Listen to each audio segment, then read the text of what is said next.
150 sena ilu The King Zone Band fil-qalba tal-Belt Kapitali bdiet tikteb l-istorja u bi-storja rikka fil-kexxun qed jiġu rikonoxxuti teżori ta' eżebiti li jsawru l-identità ta' din is-soċjetà.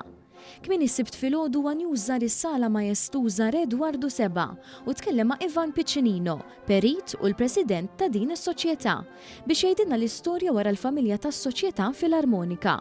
Tenna li minn Settembru li għadda bdew b'attivitajiet mużikali kull xahar biex ifakru jiċċelebraw dawn is-snin kollha maqudin. Din fix-xahar ta' April l-attività tax-xahar ta' April li hemm dawra hija kollha imdawra mal-jum is-soċjetà ma' 8 ta' April. It-8 ta' April għalina jfisser data importanti ħafna għaliex kien propju fit-8 ta' April tal-1912 meta f'konkors internazzjonali f'Algiers il-banda King Zone ikklassifikat l-ewwel bi grad A fil-kategoriji kollha mużikali li ħadet sehem fihom.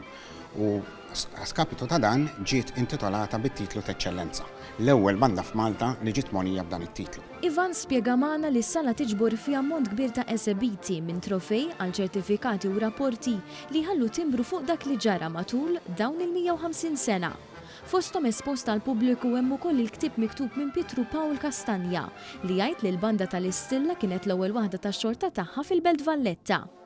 Il-President tenna wkoll li waħda mit-tradizzjonijiet li tibqa' mnaqxa mal-istorja tal-banda tmur lura għal perjodu Brittaniku. Tradizzjoni sabiħa li għandha l-banda King Zone biss hija illi nhar is-sibt filgħodu fil-marċ tradizzjonali tal-Festa ta' San Dominku il-banda tidħol il-palazz presidenzjali u sellem lill-President ta' Malta.